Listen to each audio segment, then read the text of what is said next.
I'm Stacey Tank, and this is how you sell without selling out. Rogers that.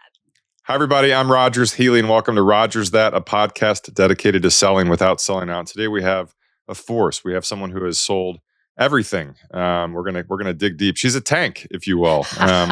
My friend Stacey Tank is the CEO of Bespoke Beauty Brands, a fast-growing company with products on the shelves at Target, CVS, Amazon, and of course TikTok Shop, which I know nothing about right now. By the time we wrap this up, I'm going to be an influencer and I'm going to do coordinated dances. She has over 20 years of leadership experience. She started in middle school at companies like Heineken and Home Depot. She's known for driving big results while staying focused on people, purpose, and innovation. She's even worked in nuclear power, which just makes complete sense, right? She's also have a background in working in banking, healthcare, and beer.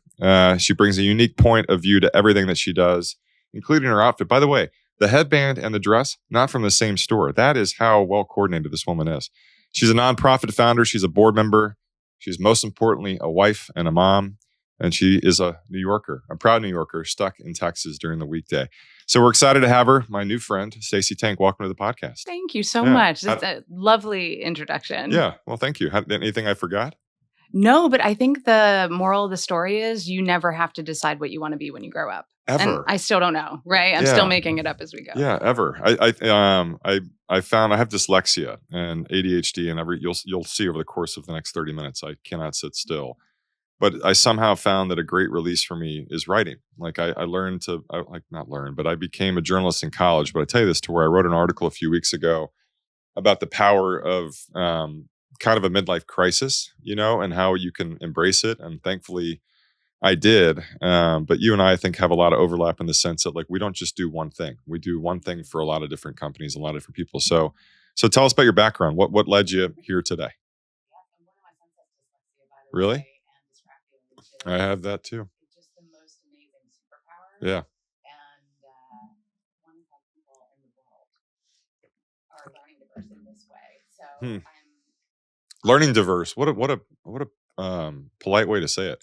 It's really important that we figure out on so many dimensions. We have so many folks that are coming up through the education system and coming to the workforce that are on the autism spectrum. I mean, we have so many points of differentiation. People have different strengths and different proclivities and passions and what was styles. the other word after strength? Proclivity, like things they love. Wow. And so as an employer, I think a lot about how can we help to get everyone to stand in their superpower and contribute from that place. Yeah. I think that's one of the benefits about today versus when we were kids. I'll never forget, and this is not a podcast about learning. Yes. And one of my sons has dyslexia, by the way, and dysgraphia, which is diverse learning. Yeah. Just the most amazing. Yeah. I was like the first person I ever met to have ADHD and dyslexia. And this was before dysgraphia was even a diagnosed thing. And then optimistic. Now it's, it is a superpower. And I had to keep it quiet until I became an entrepreneur, where I was like, no, I actually love there's a million things going on in my head right now with a song playing, a movie. I'm kind of reading a book, probably not. And now it's, awesome. It's a superpower. So yeah, but maybe give us a little peek inside what got you here today. Absolutely. So I grew up as a theater kid that also loved sports. I've always been holding the creative tensions between things that are not supposed to go together, and studied communications, television, radio, and film at the Newhouse School at Syracuse University, and also got a business degree. Oh, cool. Started as a broadcast journalism major with a theater minor. Then with a math minor, just a million different things. Didn't know at all what I wanted to be when I grew up, but I like having right brain, left brain tension in my life. I love math and science, but I also love art and music. I'm a musician. What do you play? The guitar and sing. Mostly I was a singer. Who plays on your Pandora station? Like, if you were to play the Stacey Tank Pandora, who else plays on the Pandora station? So I've got really good news in this sense. I have two boys, 16 and 10. And my 16-year-old, and he won't listen to this, so I can say it, because if I say it, he'll be like, no, I don't, Mom. And then he'll change his music taste. But we have exactly the same music taste. Well, who is it? So he is listening to all this 90s grunge. He just discovered Nirvana and Pearl Jam and Oasis. He literally said to my husband this week, like, have you ever heard of, what did he say was the band, like Matchbox 20 or something? And my husband's like, have I ever heard of Matchbox 20? So I also I said, baby, it's 3 a.m. I must be lonely. Exactly. Grew up Dave Matthews, but I also love the Beatles, Crosby, Stills, Nash and Young. Best harmony. Carole King, Joni Mitchell. Love Janis Joplin. Love, Joan Jett. I have a Janis Joplin painting in my office. Yeah. Your office is speaking to me when I saw that earlier, because I think music is a universal, clearly a universal language that connects with people in a way that's different than language, that's different than anything else. Talk to me about that for a second, and I'm gonna shelve it and not shelve it. I'm gonna go back to what you initially saying. So we're having a son in September. We have 2 daughters. Our oldest is Henley after Don Henley. Youngest is Collins after Phil Collins. And we're having a son. And my wife Abby and I, we never argue. But like the journey, we're still not there. We call our to be determined. We call them no name. And I have a list of like 50 names that I'll pitch. And I love grunge. I'm not a huge Nirvana fan. I love Chris Cornell. I think Chris Cornell is the most underrated voice maybe in the history of music. That's a good reminder. But I pitched a few names to her a few weeks ago. It did not go well. I pitched Vedder. It sounds a little dark, a little evil. I know, like Vader. Like Vader. Yeah, I know. I pitched Staley, Lane Staley. That's cool. She's like, maybe for a girl, so we're having a 4th kid. Okay. And then you heard it here, 4th kid. I know, it's on my list. And then I went super kook, like Gallagher. Yeah. Oasis. That's the best one so far. Yeah, well, I know, but I'll show you when we're done filming. But yeah, wow. Your son. So my second son's name is Crosby. Really? Okay. And, rest in peace, David. Mm-hmm. Yeah, one of the best mustaches in the history of rock. 100%. Yeah. And then Jack is with a last name like Tank, you also take a little bit of extra care with what's going to work with that last name. So Jack Tank. And we go by our full name in our household. So my husband's Trevor Tank, my older son's Jack Tank, and then Crosby Tank. I love that. And then Tom Tank is our dog. I love that. And there's name tags in the Tank household too. Apparently. So the diverse background, right? Again, it's I didn't have I think options are a blessing and a curse. And as a kid, I wasn't successful at anything. I just had I was relatively funny, and I was fearless in the sense that I would talk to people, but I didn't have like God-given talents. And I didn't have these things, internally fighting. If I wanted to do sports or theater, I did nothing, and I did it really well. But you obviously have this diverse background professionally as well, right? Yes, and so how did you leverage your ability to sing and play guitar and know math and, economics and all the things that kind of don't fit together, and all of a sudden you end up in nuclear power. Exactly. And now you're in beauty and healthcare. What was the journey there? Isn't that wild? All these things, you do need them as a CEO. So actually collecting a lot of these lived experiences have been incredibly helpful. Who knew? And I didn't even admit that I had a film degree. I have a television and film production Bachelor of Science. But thanks to this and TikTok Shop and social commerce, understanding how to tell a visual story, working in an organization with 500,000 employees at Home Depot, 3rd largest employer in the United States, you have to use the powers of storytelling and engagement to bring huge groups of people along, to mobilize them, to touch their hearts. It's a super relevant skill set, as is being able to understand the financial statements and understand the innovation pipeline. And so I did a ton of Did you have your own tool belt, to do? Oh yeah. And aprons are a big thing at Home Depot. Yeah. So they, as a way, did you get to write your name on it? Not only that, but they paint the aprons and they use them as a way to welcome you. Did they paint it before you worked there, or was that a Tank idea? No, they did. Really? It's been from the beginning. Oh, they honor cool. people. If you go to Hawaii, they'll do an apron in the style of the Hawaiian heritage. Oh, cool. And so I have this amazing collection. And I'm building an office right now in New York, and I can't wait to put them back up because they're in storage from moving right now. How fun. But I joined General Electric out of school after doing a ton of different internships. And my grandfather worked for IBM for a long time. And so I had this sense for what it was to work for a big company.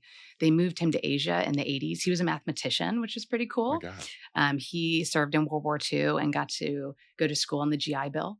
My gosh. I think the GI Bill in the United States really reframed accessibility to higher education for people who are interested in that. And my grandfather was the first kind of set that standard for the family. And then my father became a 2nd generation, college grad. And then that's kind of how it's gone from there. But joining a big company allowed me to do a lot of things that were on paper non sequiturs. So I started in a marketing and communications leadership program. They moved me to Paris, my first job, Stacey in Paris. I got to work for GE Commercial Real Estate. The only reason our daughter is named Collins after Phil Collins is not because of Phil Collins, even though Lily. I thought There's a Lily drop coming. She goes, Lily Collins. I was like, don't even start. That's Phil Collins' daughter. Yeah. Did you know that? Oh, absolutely. Yeah. I love Emily in Paris. I hate that show. Other than the Super Hot Chef, I made every mistake in the book because culturally, there are a lot of differences between French culture and American culture, and I didn't appreciate all of them until I went there. Does it anger you that Emily took your idea?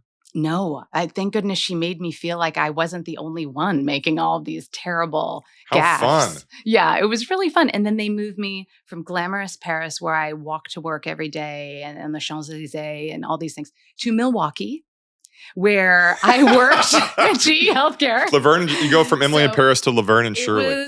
I found the fabulousness in Milwaukee as well, and then to Connecticut, to the headquarters. And then they let me join the corporate audit staff. No one from my background had ever been allowed to do that before. So I put on a balance sheet financial skill set and was auditing plant and equipment at GE Aircraft Engines. I was actually soldering. I took the soldering So exam. It's like Legally Blonde meets Emily in Paris meets... Like, it just doesn't make sense. Not legally. Bob the Builder. It was really a wonderful odyssey of trying to do things that, the universe was saying you shouldn't be able to do that. And I spent 10 years at GE going from nuclear power, holding enriched uranium in my hands in one of those big suits, thankfully, to working like on The Simpsons?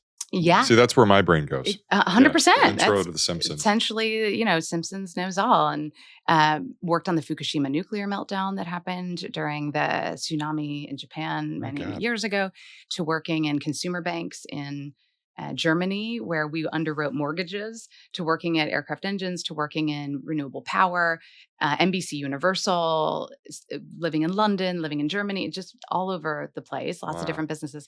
And then I went to Heineken the first time. And Heineken, was that Milwaukee? In New York, on Park and 46th at that time, and in White Plains. And that's a lesson in when someone invites you to coffee, like you reached out to me when I landed here and you welcomed me and you introduced yourself. And in that moment, you can either say, hey, I'm Stacey, so nice to meet you. Let's chat, which is what we did. And sometimes, life gets away from you, and that's okay too, because we're all busy. But when people reach out, I love to say, yes, let's connect. And I'd love to learn about what you're up to. And with the Heineken job, I got a cold outreach about a board in Connecticut. And a woman said, do you want to meet for coffee? Long story short, I joined that board. And the chair of the board happened to be having dinner with the US CEO for Heineken. Butterfly effect. She was pinch hitting for Richard Edelman, who was supposed to be there at the last minute, couldn't. Richard Edelman runs the largest family-owned PR firm in the world. She went to college at Brown with Richard's brother. So he knew Marion. Marion ran an agency too. She happened to be there that night. And the CEO happened to say, I have an open role on my management team. I'm looking for this. Do you know anyone? And she said, do you know Stacey Tank? And he wrote it down and Googled me. And so I ended up at Heineken. No plan, no recruiter. And just loved it. And in between, went to Home Depot, had an amazing experience there, working for the new CEO, Craig Manier, when he was appointed. I was his first hire, and ended up running huge multi-billion-dollar construction businesses for them, which again, if you take one look at, and then you say, what do you mean you're the mini CEO of a $1 billion plus construction company? It makes no sense. And in that is such a delightful odyssey of inspiring people and doing hard things with and through thousands of people. And then in 2020, Dolph, who I worked with the first time at Heineken US, became the global CEO. And he asked if our family would move to Amsterdam. So over we went.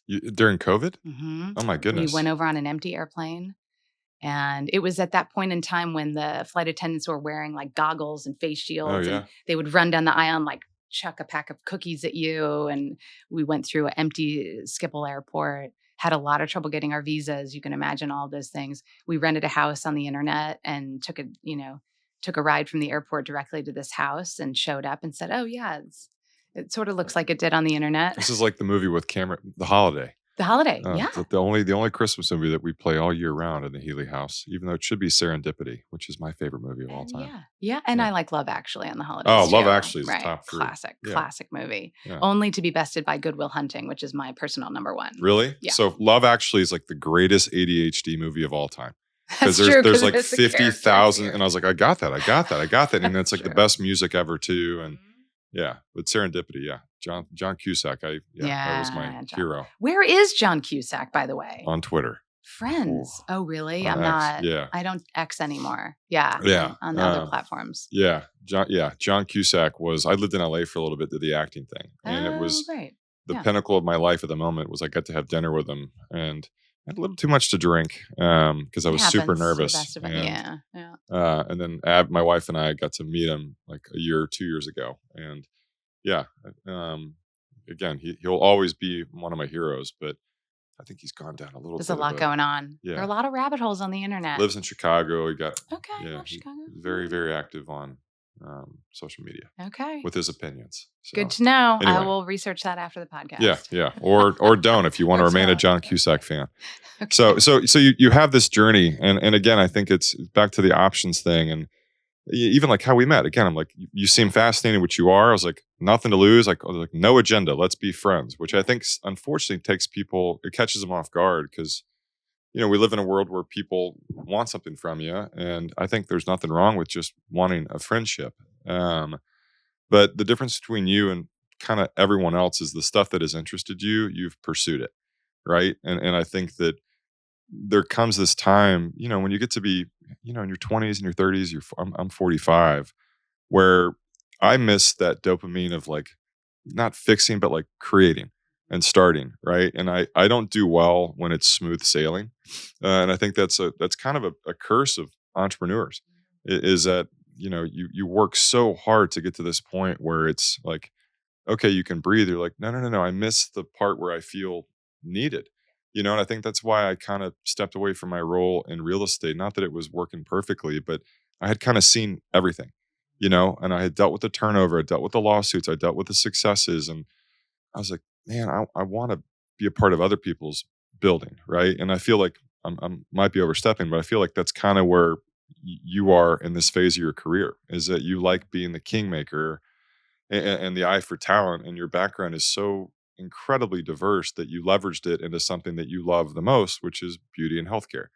That was definitely a story through serendipity. I think what you're talking about is a tremendous, tremendous strength. Yeah. And it's just a matter of recognizing where you can serve the mission and where actually someone else is better positioned to help that organization in that moment. I was just having this conversation with a board that I sit on with the CEO and their head of strategy. They're absolutely amazing. That company is essentially leading a new model of capitalism where they are creating a social contract between company and employee-employer that is extremely rare, in the sense that they acquire businesses. They never do layoffs ever. They don't divest.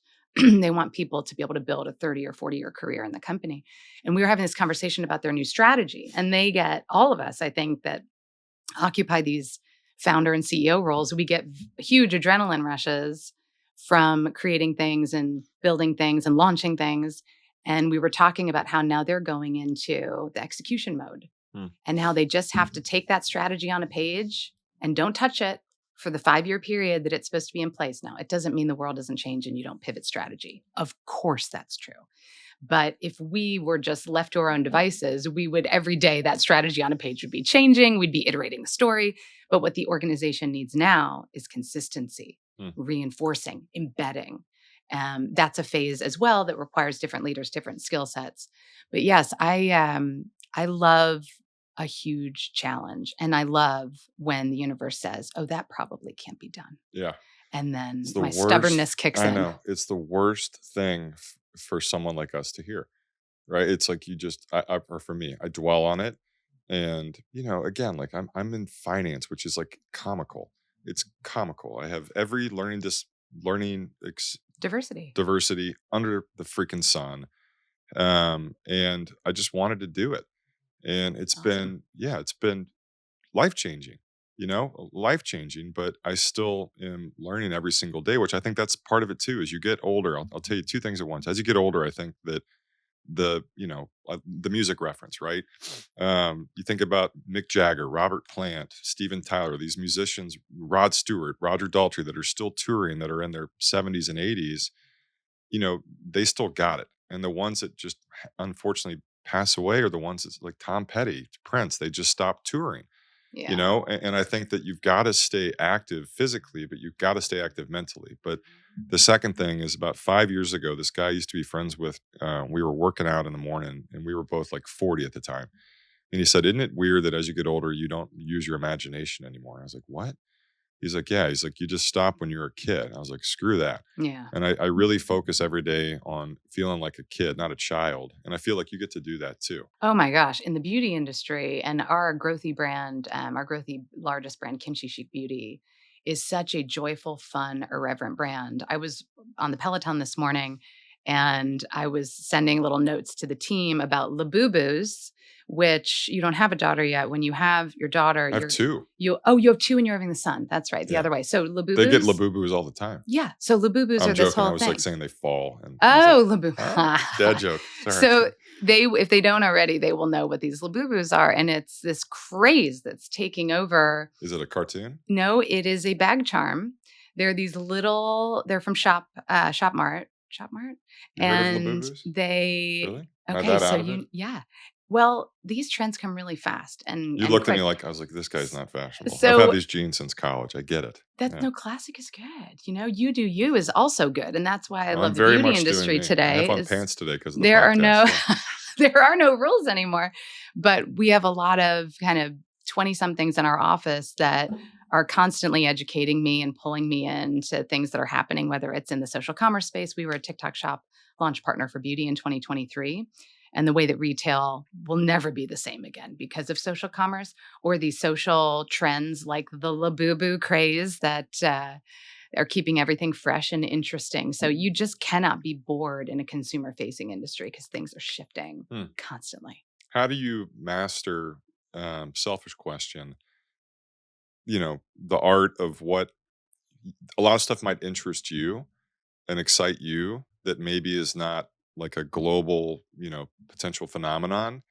How do you live in between that line? How do you go and pursue stuff professionally that is going to be, a successful capital venture that maybe you're not a user of, maybe you're not obsessed over? How do you do that? And maybe this is a good time to integrate kind of your experience and your mastery of TikTok Shop. Absolutely.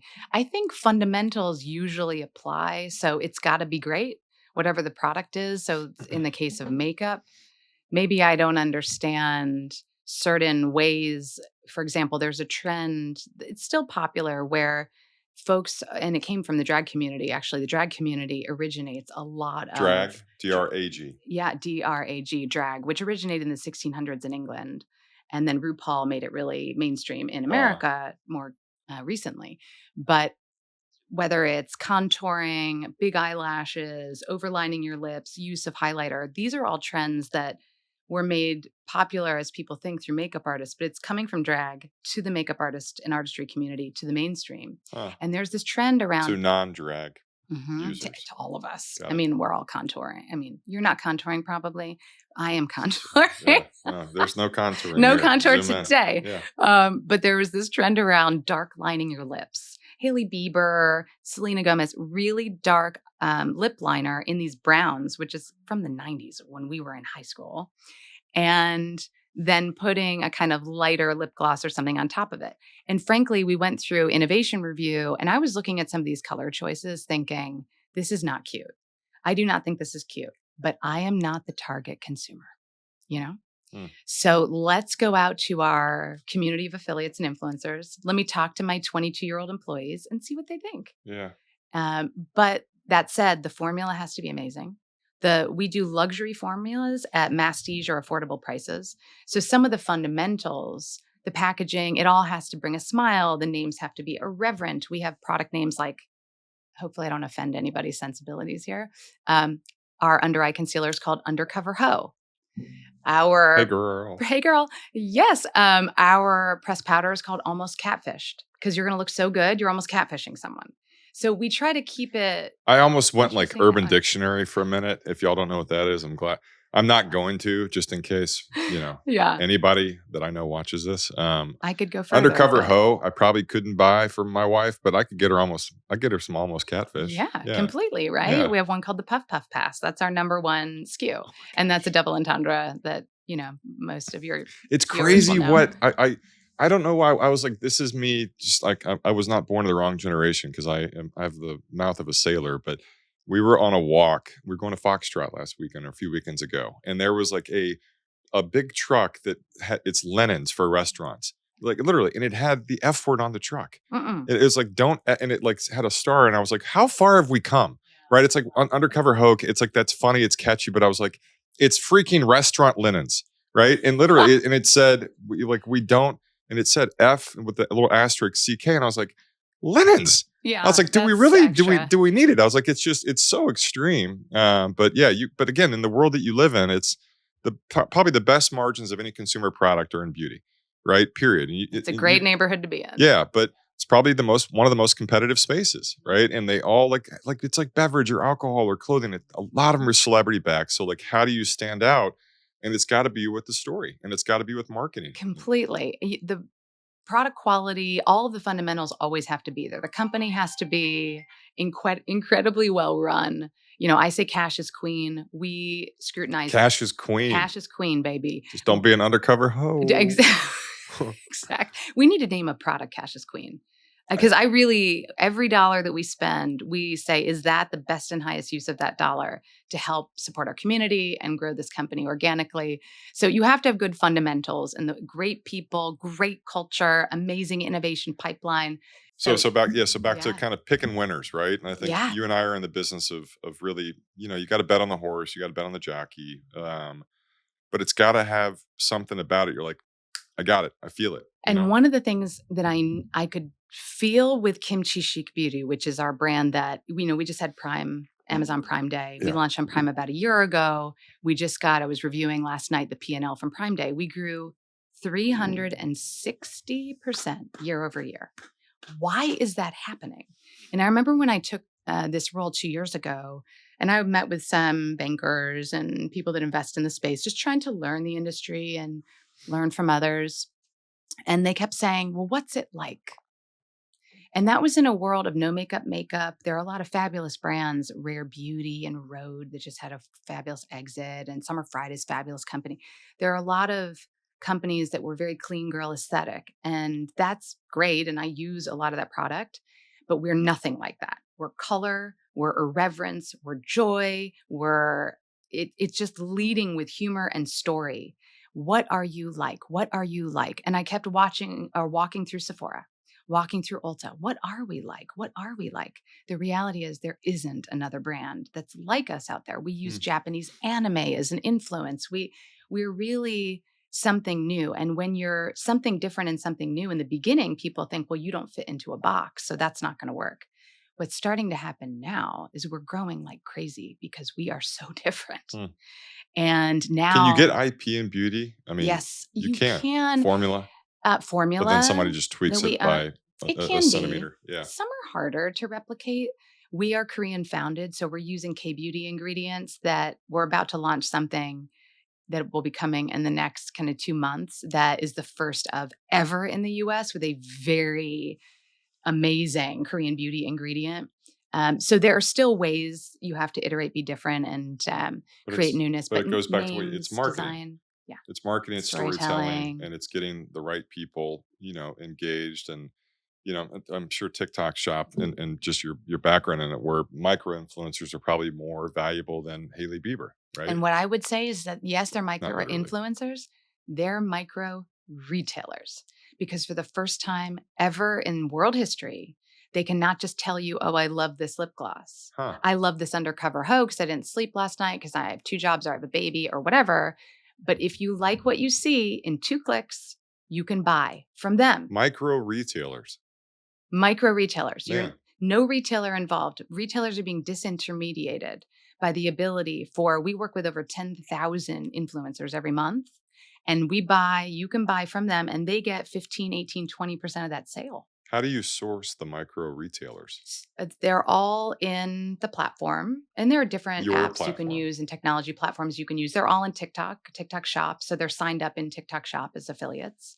And then you can go through and see who has a passion for what you do. We watch content and we'll notice, wow, someone bought that on their own. They're talking about our Puff Puff Pass. We would love to introduce ourselves to them and see, would they like to come on in our affiliate program? So you send them a DM? Mm-hmm. Yeah. And there are technology platforms that allow you to do that at scale. But the ones that we care a lot about, we try to have personal relationships. I'm taking notes. I'm listening. With them. Yeah. No, it's absolutely delightful how this is all possible. So our number one creator on TikTok Shop, Lexi Rosenstein, delightful young woman. So when you say we're in direct communication. I was DMing with her yesterday. She's a part of Bespoke? She's an affiliate of ours. But I'm saying it's she's like a freelancer that. Yeah, she's a creator.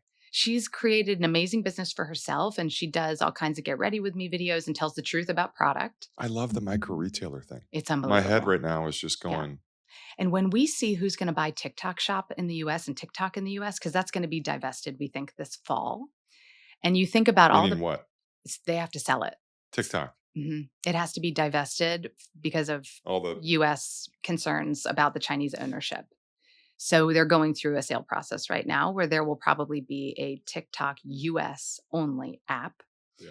And no one knows who the buyer is, but I have a wish list of people that I think should buy it. So for example, I don't think this is going to happen, but I would love for Walmart to buy it.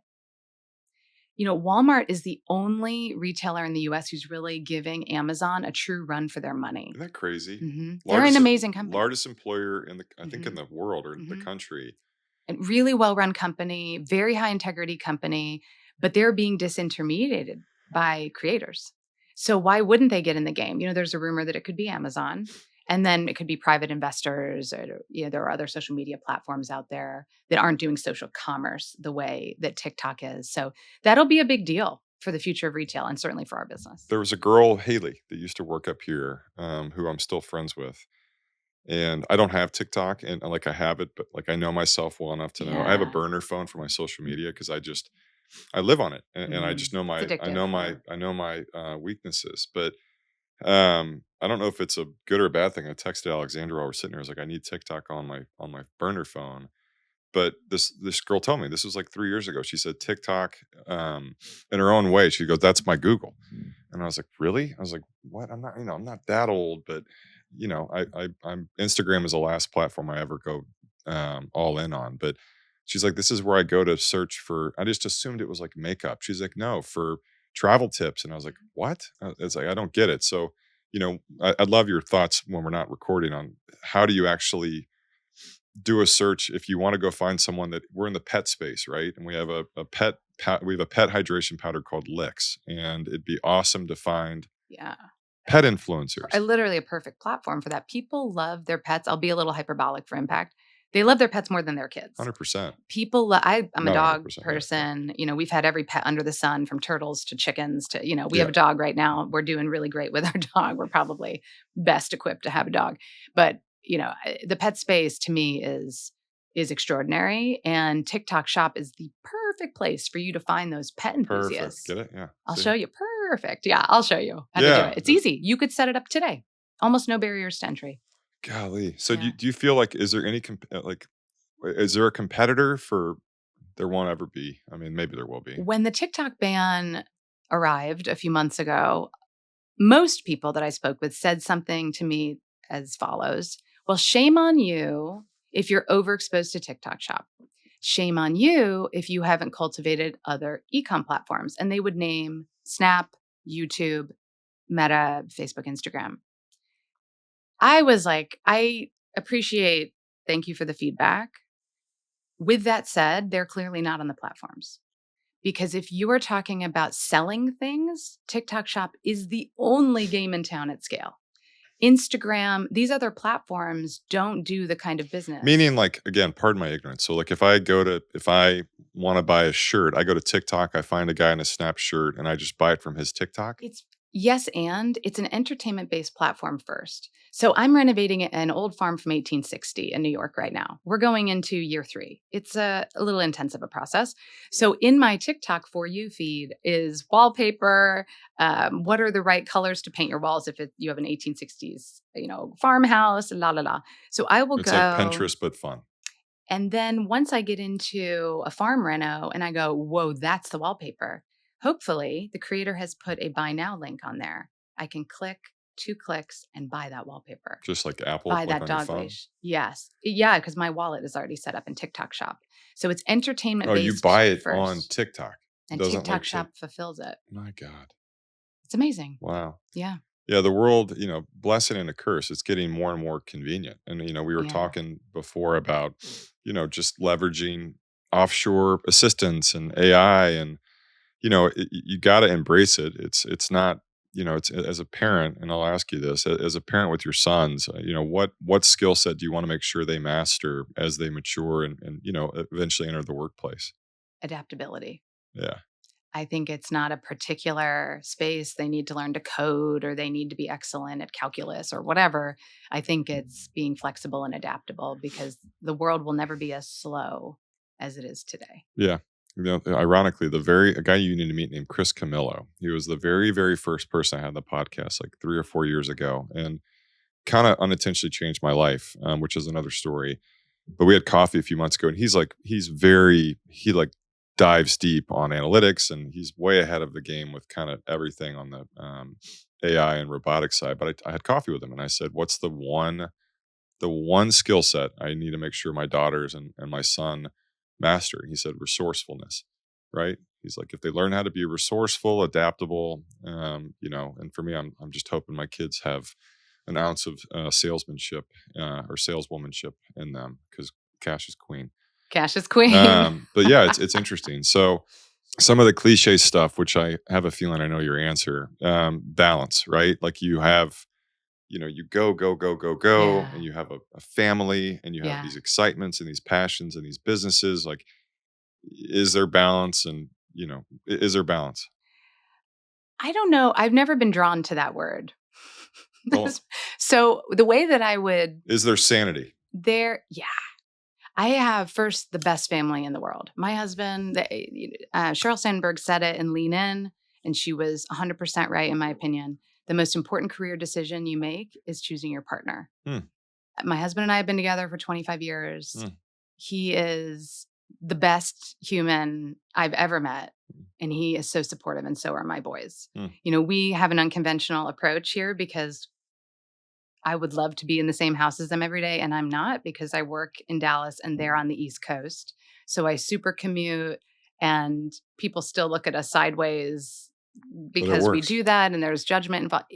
It's the choice we made as a family so they could be in the Finger Lakes where my kids need to be to thrive right now. Yeah. That's the right thing for our family. And so I do this as a way to support them and to also continue to serve because I feel like I was born with a certain set of gifts and I will not squander them. I want to apply myself and I want to, help contribute to things, including new models of business and building teams and growing talent and all these types of things. So they're super supportive of me. And my whole life is like one big integrated ball of challenge and inspiration. I am at the moment obsessed with biohacking. And I'll actually show you. So on my arm right now, do you see this thing? Oh, yeah. So I think it says Aura, right? That's my overpatch. So I am wearing a continuous glucose monitor for this 2-week period to understand the relationship between sleep, sports, food, work. And I have real-time data on my phone right now, integrated also with my Aura ring. But on the Is that the same company on the... It's a Dexcom device, is that Aura? And then Aura is this ring. But is it also Aura on your arm?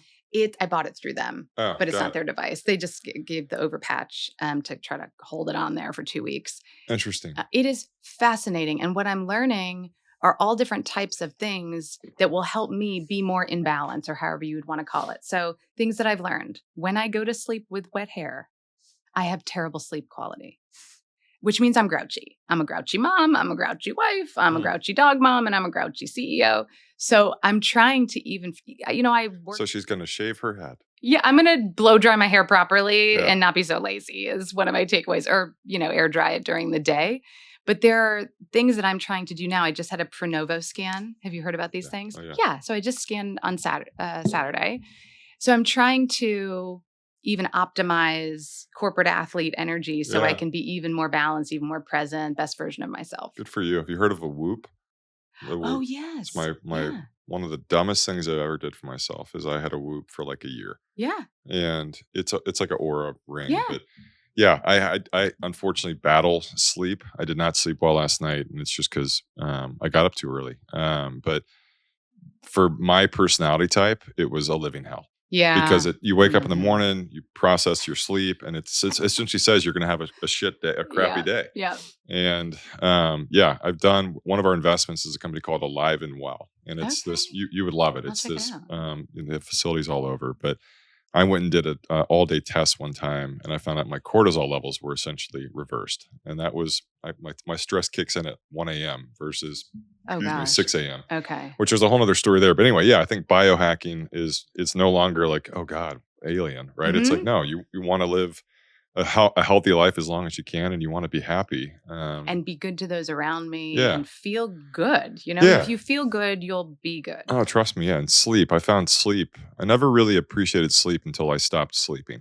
And, I'm fine now. Just with a baby on the way too. That's a hard phase in life. Yeah. But that's the thing though. I became a dad at 42, and I want to be there for my children and my wife as long as I can. And fitness and health just takes a different meaning whenever that happens. So, okay. So back to you, back to Stacey. If you were a celebrity brand, what would you be? If I was a celebrity brand? What would be like a category you mean of, oh gosh, that's a good one. A celebrity brand. I mean, this is a really bizarre metaphor, but I've always viewed myself a little bit as the Richard Simmons of business. The what is it? Richard Simmons. You know how he was like, you go girl, you go girl. And so I really genuinely feel like a positive force for helping people, especially who don't fit the mold. Do you want to sweat to the oldies? To be able to thrive. Yeah, I want to just show that this unconventional model, whatever unconventional means, I've been labeled everything in the book. When I worked for Heineken, I was the youngest one ever on the executive committee, the only American in 150 years, the second female in 150 years. Like, I don't fit a mold. And there are a lot of people who feel like they don't fit a mold. Like Kimchi, she doesn't feel like she fits a mold, but she's the most successful color cosmetics drag brand in the world. So we're trying to show that, like, whomever you are, do your thing.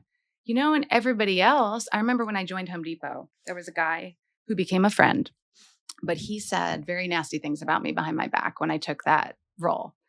And he said, a young woman with young children, she'll never be successful. And they actually had a bet on how long I was going to last. And that was because he was raised in a traditional house with a mother who looked after the family, which is a beautiful thing. We should all have all the choices, right? But he had never seen someone like me be successful. And I hope, and I think what happened was, after a year of me not flaming out like he predicted, he was like, what's happening? Maybe this can work. Yeah. So that's kind of now I don't know how that manifests into a brand or a company, but that's kind of my modus operandi. What would the company be called? Cash is Queen. Cash is Queen, trademark by the time this thing airs. Talk about music, right? If you were a song, what would you be? Oh, wow. Yeah, I love music. I love to play the guitar and rock out. I learned. How much sleep a night do you need? I get a lot of sleep. I'm very careful about my sleep because I think as long as your hair is dry. As long as my hair is dry, I get good sleep. I know the things you learn about yourself.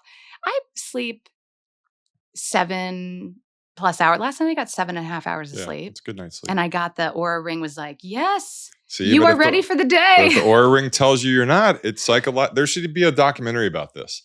It's like the psyche of waking up and just like, I remember I used to wake up, I'm like, please tell me that I'm at least in the like yellow zone. And it's like, your day is going to suck.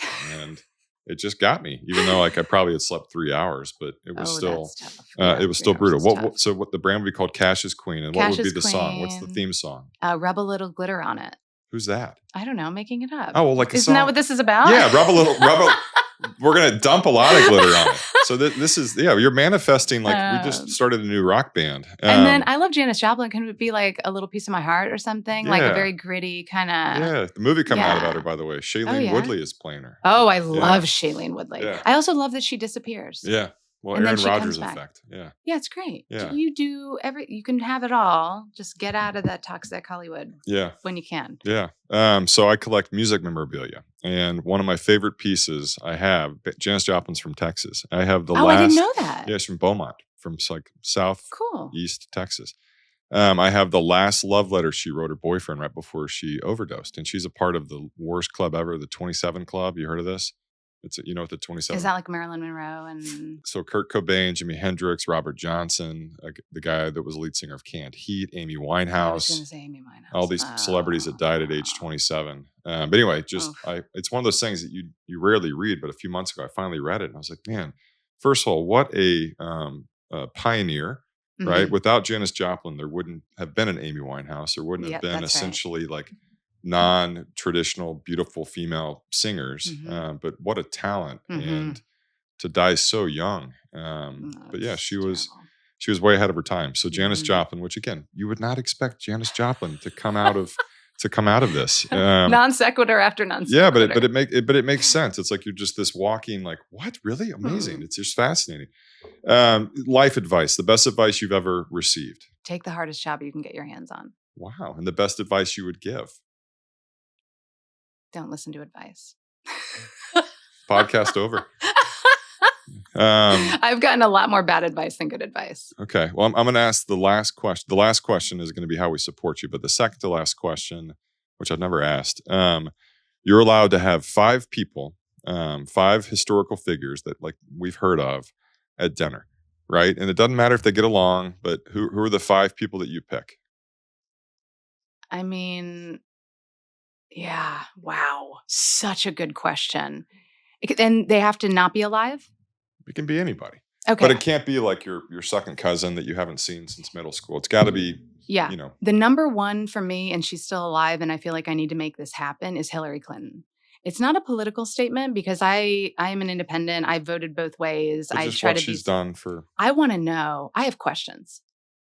About like the Epstein stuff? I have questions about how, for example, when she ran against Obama in the primary, did she tuck it in and still serve our country? That is real leadership. That is real humility. First pick is Hillary Clinton. Second pick. Hillary Clinton. Second pick, I mean, let me go with another alive one, Paul McCartney. Ooh, good pick. God damn, Paul McCartney. Good pick. Third pick. I used to have a recurring dream that I met the Beatles in the airport at TSA security. Weird dream. Wow. I completely You want to hear something super weird? I have John Lennon's last head of hair. What? What? I know, weird. I know. Okay, that's a story for another podcast. Wow. Third pick. I didn't shave it. I never met him. I don't. Yeah. Third pick. Hillary Clinton, Paul McCartney. Third pick. Yayoi Kusama. Who? Oh, she's a super famous artist. Oh. She's in her 80s. Wow. We would need a translator. I don't think she speaks English. But do you know infinity mirrors? All the dots. Did you see when Louis Vuitton did the dots? Did the dots bags? You mean like in Greece, like the haunted, like where they go through the House of Mirrors? She had, actually it's coming here to Dallas, I believe, to the art museum here. Oh, cool. The infinity mirrors installation, Kusama, she was incredibly ridiculed as a young person. Like people said her art is stupid, like they always do. When you're new and different, you just don't make any sense and you're an outcast. Until you do. Yeah. Until you do in your 80s. Number 4. About number 4? Let's go with Churchill.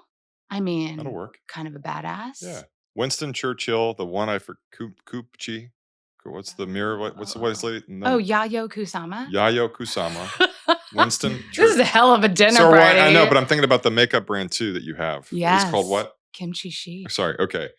The mirror artist, Winston Churchill, Paul McCartney, Hillary Clinton, your 5th pick. Oh man, let's bounce this Anybody out. ever?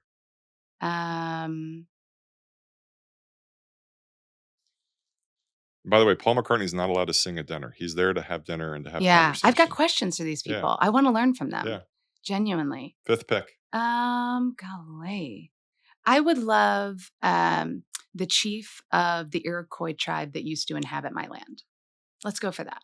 Hey, what's his name? I don't know. It's got to be someone whose name. That guy's coming. It's got to be a name? He's there. Okay. Yeah, I want him there because I want to know. You'll I want to know things about that. Too. Yeah. Yes. Yeah, I'm sure they were fierce warriors. How about? I mean, this is a really weird one, but it keeps coming into my mind. Mao Zedong. Who? Chairman Mao from China. He had like the whole, he was one of the most important, relatively contemporary movement makers in China. Wow. And has laid the foundation for kind of where China is today. And I want to try to understand that better because China is really changing geopolitics right now, as we know. The judges have awarded you a 6th pick, by the way. You have a 6th pick now. Okay. What about like Billie Jean King? Can we get like that'll a work. Cool female athlete in there? Yeah, that'll work. Yeah. She and we can have Steve Carell there too because I think he played against her in the movie. Okay. And I love that. Billie Jean King, one of the most pivotal figures in the history of sports, women's sports in general. 2 people whose name I can't pronounce. Mao Zedong and Yayoi Kusama. We have a Japanese and Chinese representation. The leader of the tribe, the Iroquois tribe, the Iroquois tribe. Winston Churchill, Paul McCartney, and I think Hillary Clinton. Did we say her and already? Hillary Clinton. Yeah, this is gonna be a hell of a dinner party. We're gonna need a lot of translators. My first pick is Jim Henson, the creator of the Muppets. Oh, so in Atlanta is the Muppet Museum, the U.S. Muppet Museum. It is amazing, and so many of Jim Henson's things are there. What? It is the best museum in the United States that no one knows about. I'm the biggest Muppets fan of all time. You will freak out. The Dark Crystal, all the Muppets from there, Labyrinth, all that. They're there. Labyrinth is. I've been to Atlanta 5,000 times. You have to go to the Puppet Museum. It's crazy, but the Labyrinth I watched probably 500 times. Starring who? David Bowie, of course. David Bowie. Yeah, but you probably love David Bowie, just like music, but fashion and what he did. You know what's crazy about David Bowie is I thought he was this weird actor from The Labyrinth. I didn't know until later because I started watching The Labyrinth as a little kid. Yeah. And my parents didn't listen to David Bowie. So I only found, I'm like, oh, what? What is David Bowie doing singing? Why? Yeah. Rick I didn't know he was a rock star. Why are you on a soap opera? You should be singing Jesse's Girl. It's crazy. Oh, man. The last question, best way to support you. How do we find you on social media? How do we find you on TikTok? What do we do to support you as you continue to move mountains? Very kind. Stacey Tank, STACEYTANK, Stacey Tank everywhere. LinkedIn, TikTok, Instagram. You can find me easily. I mean, you can always find my email and stuff. It's all out there. If I can be helpful, that's what it's about. She walked in and asked me what kind of concealer I'm using. She goes, "You have crow's feet." And I was like, I have size 14 crow's feet. So, do you really have size 14 feet? That's got to be hard to go shopping. It's not easy. I wear the same shoes every day. Yeah, but that's a good savings. That's someone who owns 500 pairs of shoes. I kind of own 500 pairs too, but they're Vans and Hokas and that's cool. Nothing fancy. Yeah, that's cool. But also our 2 brands, Jason Wu Beauty and Kimchi Chic. We would love feedback. We would love y'all to follow us and contribute and go on the journey with us. And thank you so much for having me. And those questions, who to have at dinner. Yeah, that was fun. That's a fun one. I totally unpremeditated. So yeah, keeping it real. And lastly, God, I got to say this. Don't be a hoe, be an undercover hoe. That's the advice for today.